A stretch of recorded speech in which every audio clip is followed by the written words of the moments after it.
ಅಂದಿನ ಸಮ್ಮಿಶ್ರ ಸರ್ಕಾರದ ಮಂತ್ರಿಗಳು ಮುಖ್ಯಮಂತ್ರಿಗಳು ಆಶ್ವಾಸನೆಯನ್ನು ಕೊಟ್ಟರು. ಕಾಮಗಾರಿಯನ್ನು ಚಾಲುವಾಯಿತು. ಆದರೆ ಇವತ್ತಿಗೂ 5 ಕಿಲೋಮೀಟರ್ ಕಾಮಗಾರಿ ಸಂಪೂರ್ಣಗೊಂಡಿಲ್ಲ. ಗುತ್ತಿಗೆದಾರರು ಕಾಲುವೆಯನ್ನು ನಿಲ್ಲಿಸಿದ್ದಾರೆ. ಕಾರಣ ಏನಂದ್ರೆ ಅದಕ್ಕೆ ಬೇಕಾದಂತ ಹಣವನ್ನ ಸರ್ಕಾರ ಇವತ್ತಿನವರೆಗೆ ಬಿಡುಗಡೆ ಮಾಡಿಲ್ಲ. ಗುತ್ತಿಗೆದಾರನಿಗೆ ಇವತ್ತು ಕೂಡ 3.5 ಕೋಟಿ ರೂಪಾಯಿಗಳನ್ನ ಬಾಕಿಯನ್ನು ಸರ್ಕಾರ ಕೊಡಬೇಕಾಗಿದೆ. ಆ ಕಾರಣಕ್ಕಾಗಿ ಇವತ್ತು ಆ ಸಂಪೂರ್ಣವಾಗಿ ಆಯತ ನೀರಾವರಿ ಯೋಜನೆ ಸ್ಥಗಿತಗೊಂಡಿರ್ತಕ್ಕಂಥ ವಿಚಾರ ತಮ್ಮ ಮುಂದೆ ನಾನು ರೈತರ ಪರವಾಗಿ ಪ್ರಸ್ತುತಪಡುತ್ತೇನೆ. ಇನ್ನು ಎರಡನೇದಾಗಿ ಮುಳವಾಡಿ ಏತ ನೀರಾವರಿ ಯೋಜನೆ.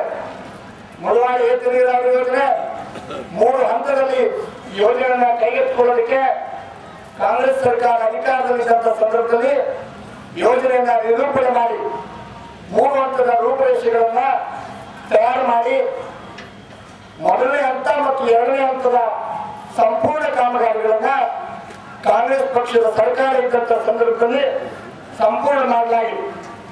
3ನೇ ಹಂತದ ಯೋಜನೆಗೆ ಸರ್ವೆ ಕಾರ್ಯ ನಡೀಬೇಕು ಅಂತೇಳಿ ಕಾಂಗ್ರೆಸ್ ಪಕ್ಷದ ಸರ್ಕಾರ ಇದ್ದಂತಹ ಸಂದರ್ಭದಲ್ಲಿ ತೀರ್ಮಾನ ತೆಗೆದುಕೊಂಡು ನಂತರ ದಿನಗಳಲ್ಲಿ ಸಮ್ಮಿಶ್ರ ಸರ್ಕಾರ ಬಂದಾಗ 20 ತಿಂಗಳ ಅಧಿಕಾರ ನಡೆಸಿರ್ತಕ್ಕಂಥ ಬಿಜೆಪಿ ಮತ್ತು ಜೆಡಿಎಸ್ ನ ಸಮ್ಮಿಶ್ರ ಸರ್ಕಾರ ಮುಳವಾಡಿ ಏತ ನೀರಾವರಿ ಸರ್ವೆ ಕಾರ್ಯವನ್ನು ತೆಗೆದುಕೊಳ್ಳಿಲ್ಲ. ಆದರೆ ಈ ವರ್ಷ ಸರ್ವೆ ಕಾರ್ಯವನ್ನು ತೆಗೆದುಕೊಳ್ತೇವೆ, 5 ಕೋಟಿ ರೂಪಾಯಿಗಳನ್ನು ಬಿಡುಗಡೆ ಮಾಡಿದ್ದೇವೆ ಅಂತ ಹೇಳಿ ಈ ಸರ್ಕಾರ ಸುಳ್ಳು ಹೇಳುತ್ತಾರೆ. ವಾಸ್ತವಿಕವಾಗಿ ಈ ಸರ್ಕಾರ ಕೇವಲ 50 ಲಕ್ಷ ರೂಪಾಯಿಗಳನ್ನು ಮಾತ್ರ ಮಂಜೂರಾತಿಯನ್ನು ಕೊಟ್ಟಿದೆ, ಉಳಿದಂತ ಹಣವನ್ನು ಬಿಡುಗಡೆ ಮಾಡಿಲ್ಲ ಅಂತಕ್ಕಂಥ ಮಾತನ್ನ ತಮ್ಮ ಮುಂದೆ ನಮ್ಮ ರೈತರ ಪರವಾಗಿ ಪ್ರಸ್ತುತಪಡಿಸುತ್ತಾರೆ. ಇನ್ನು 3ನೇ ಹಂತದ ಯೋಜನೆ, 2ನೇ ಹಂತದ 1ನೇ ಹಂತದಲ್ಲಿ 3ನೇ ಹಂತವನ್ನ 530 ಆಡಲಿಗೆ ಮತ್ತು 560 ಆಡಲಿಗೆ ಈ ಕಾಮಗಾರಿ ಸಂಪೂರ್ಣಗೊಂಡಿದೆ. ಇನ್ನೂ ಉಳಿದಿರ್ತಕ್ಕಂಥದ್ದು 590. ಅದರ ನಂತರ 640 ಆಡಲಿವರೆಗೆ 3ನೇ ಹಂತದ ಯೋಜನೆಗಳು ಸಂಪೂರ್ಣಗೊಂಡ್ರೆ ಬಿಜಾಪುರ ಜಿಲ್ಲೆಯ ಸುಮಾರು 2,83,000 ಹೆಕ್ಟೇರ್ ಭೂಮಿ ಸಂಪೂರ್ಣ ನೀರಾವರಿ ಆಗ್ತದೆ. ಆ ಕಾರಣಕ್ಕಾಗಿ ಇಡೀ ಜಿಲ್ಲೆಯ ರೈತರು ಇವತ್ತು ಒಕ್ಕೊರಲಿಂದ ಹೋರಾಟಕ್ಕಿಳಿದಿದ್ದಾರೆ.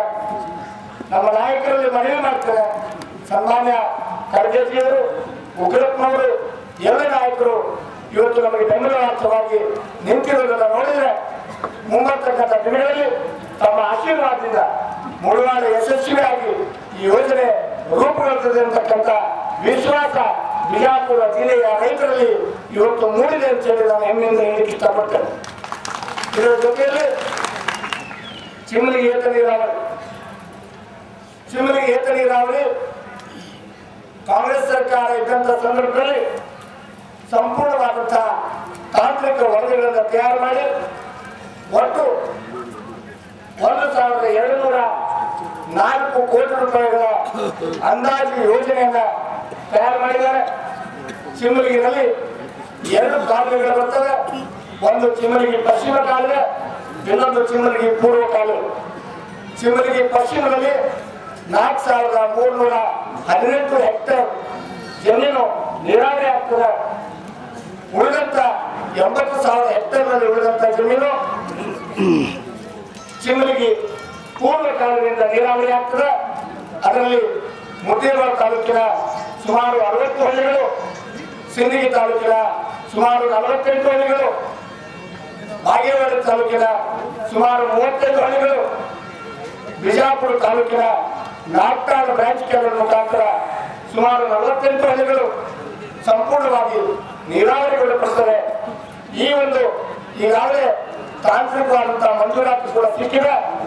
ಆದರೆ ಅದಕ್ಕೆ ಬೇಕಾದಂತ 1,204 ಕೋಟಿ ರೂಪಾಯಿ ಅಂದಾಜು ವೆಚ್ಚ ಪಟ್ಟಿಗೆ ಬೇಕಾದಂತ ಹಣವನ್ನ ಈ ಸರ್ಕಾರ ಕೊಡಬೇಕು ಅಂತ ಹೇಳಿ ನಮ್ಮ ರೈತರು ಲಕ್ಷಾಂತರ ಸಂಖ್ಯೆಯಲ್ಲಿ ಇವತ್ತು ನನ್ನ ಜೊತೆಗೂಡಿ ಹೋರಾಟಕ್ಕಿಳಿದಿದ್ದಾರೆ ಅಂತಕ್ಕಂಥ ಮಾತನ್ನ ವಿಚಾರವನ್ನ ತಮ್ಮ ಮುಂದೆ ನಾನು ಪ್ರಸ್ತುತಪಡಿಸ್ತಾ ಇದ್ದೇನೆ.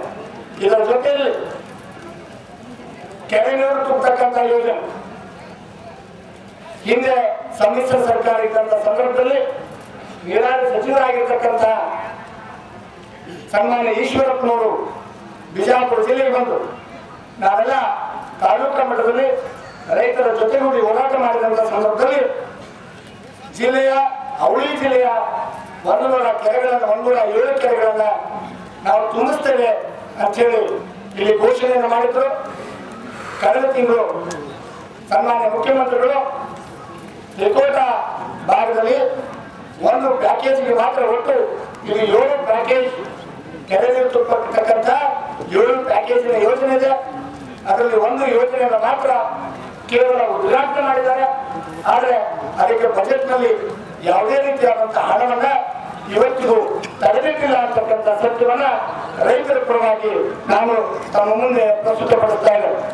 ಇದರ ಜೊತೆಯಲ್ಲಿ ಸನ್ಮಾನ್ಯ ಖರ್ಗೆಜಿಯವರ ಆಶೀರ್ವಾದದಿಂದ ಮೊದಲ ವಿಧಾನಸಭೆ ಅಧಿವೇಶನದಲ್ಲಿ ಅವರ ಪರವಾನಗಿ ಪ್ರಕಾರ ದೋಣಿ ಹೂಳೆತ್ತುವಂತ ಕೆಲಸಕ್ಕೆ ದೋಣಿಯ ಪ್ರಭಾವದಿಂದ ರೈತರಿಗೆ ಆಗುವಂತ ಏನು ಹಾನಿಯನ್ನು ಕೊಟ್ಟು ನಾನು ವಿಧಾನಸಭೆಯಲ್ಲಿ ಮಾತನಾಡೋದಕ್ಕೆ ತಮ್ಮ ಆದೇಶದ ಮೇರೆಗೆ ನನ್ನ ಜಿಲ್ಲೆಯ ರೈತರ ನೋವನ್ನು ಪ್ರಸ್ತುತಪಡಿಸಿದ್ದೆ. ಆ ಸಂದರ್ಭದಲ್ಲಿ ಈ ಸರ್ಕಾರದ ನೀರಾವರಿ ಸಚಿವರು ಈ ಯೋಜನೆ ಬಹಳ ವಿಳಂಬವಾಗಿದೆ, ತಕ್ಷಣ ನಾನು ಬಿಜಾಪುರ ಜಿಲ್ಲೆಯ ಆ ಯೋಜನೆಯನ್ನು ಕಾರ್ಯಗತ ಮಾಡ್ತೇನೆ ಅಂತ ಹೇಳಿ ಅವತ್ತು ವಿಧಾನಸಭೆಯಲ್ಲಿ ಮಾತು ಕೊಟ್ಟಿದ್ರು. ಆ ಯೋಜನೆಯು ಕೂಡ ಆ ವಿಚಾರವನ್ನು ಕೂಡ ಅವರು ಯಾವುದೇ ಕಾರಣಕ್ಕೂ ಪ್ರಸ್ತುತಪಡಿಸಿಲ್ಲ. ಯಾವುದೇ ಅದರ ಬಗ್ಗೆ ಯಾವುದೇ ಒಂದು ಸಭೆಯನ್ನಾಗಲಿ ಅಥವಾ ಕನಿಷ್ಠ ಮಟ್ಟದ ಚರ್ಚೆಯನ್ನಾಗಲಿ ನಮ್ಮ ಶಾಸಕರ ಜೊತೆಯಲ್ಲಿ ನಮ್ಮ ಜೊತೆಯಲ್ಲಿ ಮಾಡಿಲ್ಲ ಅಂತಕ್ಕಂಥ ಸತ್ಯವನ್ನು ತಮ್ಮ ಮುಂದೆ ನಾನು ತಿಳಿಸಲಿಕ್ಕೆ ಇಷ್ಟಪಡ್ತೇನೆ. ಇದರ ಜೊತೆಯಲ್ಲಿ ಬಿಜಾಪುರ ಜಿಲ್ಲೆಗೆ ಮುಂಗಾರಿನ ಮಳೆ ಸಂಪೂರ್ಣವಾಗಿ ಹೋಯಿತು.